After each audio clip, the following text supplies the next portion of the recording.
Britain and Spain, and should I be worried about the EU? EU, I mean Brexit.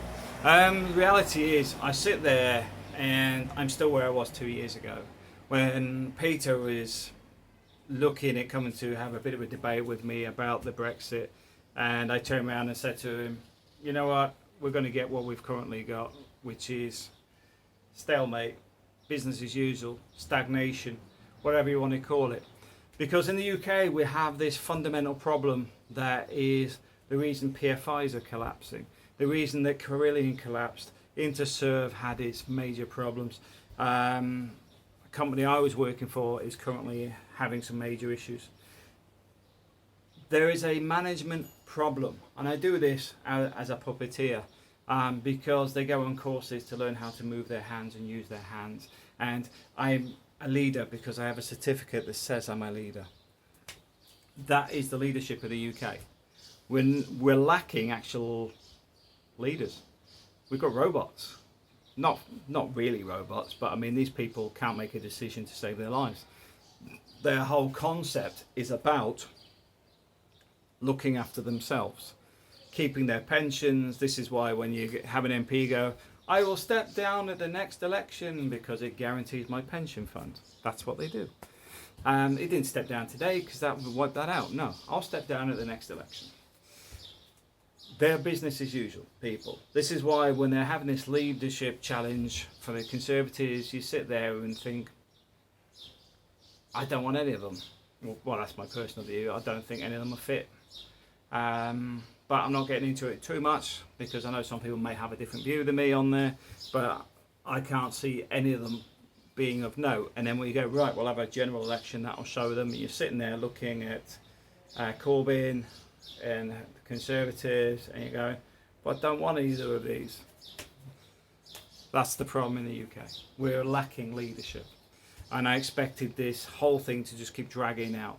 If it was such a catastrophe, why hasn't the EU kicked the UK out now? Why hasn't it just said, you've already signed to leave, goodbye, hasta la vista? No, because even then, they knew it would drag on. They're expecting it to drag on. They don't want the UK to leave. Now, I know some people are always thinking, Matt, are you pro or anti-EU? My view on this is very simple. I'm pro-EU, I'm anti-corruption. Now, I see this as being partly corrupt, and the other being that we have a system that is difficult to change, because we're basically living with a two-party system, which means we get bad or worse. We don't get good or better. What the UK needs is an overhaul on its representation within its own parliaments. You notice I said parliaments because we seem to be adding more people that do not a very good job. They seem to like the British taxpayers' money but don't earn their keep. So I do think that the corruption needs to be stemmed somewhere. How?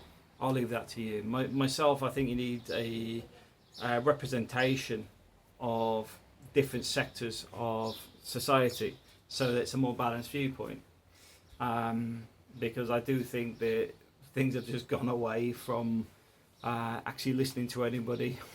People just sitting there going, well, this champagne's cheap at the bars in the Parliament. I'm looking forward to getting my pension as soon as the next election comes around. And a lack of interest in actually doing anything. This is why you see them and they're all finger pointing at each other. Whoever turns around and has a solution for anything? Who actually turns around and says, you know what, I'll sort this mess out, guys, you stand back. This is what we're going to do. You know, they would actually turn around and say, you know what, if we did that, they would steal it. Well, if everybody knew you were going to do that, you've already laid it out there and you've been the only person to do that in over 2 years, then guess what? I think you'll get the votes anyway because none of these clowns have done it. So for me, I'm not worried about Brexit, and I wasn't worried about it in the first place because quite simply, even if it was a bad break, I'm not interested in going back to the UK. I'm firmly in Spain. the problems around the media and how corrupt and manipulated they are shows us a problem within the general press these days. Social media has made it worse. You know, a lot of this freedom of press sort of stuff was supposed to liberate information and stuff, and instead we found that it gets more manipulated now than it ever has, and to the point that people often struggle to separate fake media from real media. And then you get governments saying, oh, you need to do more about getting this stuff out of here, get rid of this fake stuff. At the same time, it's often the governments that are involved in it as well, with their little spin doctors. Am I having a rant today? No, I'm just saying don't worry about the Brexit too much. I expect it's going to drag on. I expect that there ain't going to be too much change. Spain, where we are, I'm expecting to want to continue with business as usual anyway. There's a lot of Spaniards that work in the UK, in the NHS, etc. And the NHS is obviously reliant on those same people.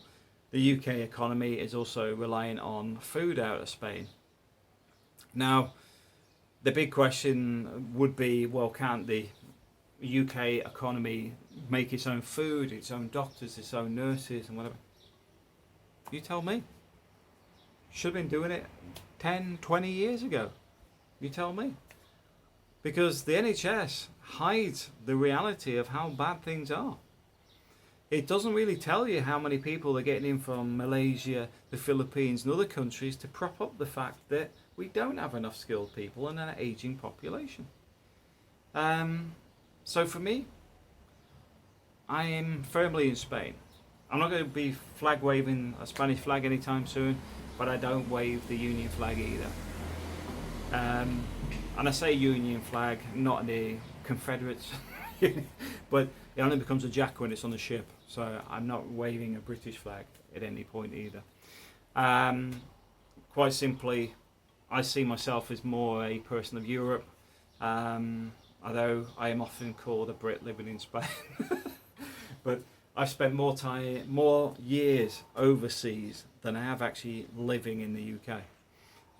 So, person of the world, person of whatever, I don't really identify myself as being owned by anybody.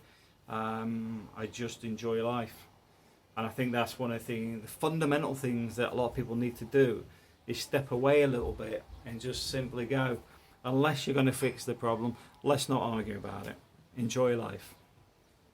Thanks for watching.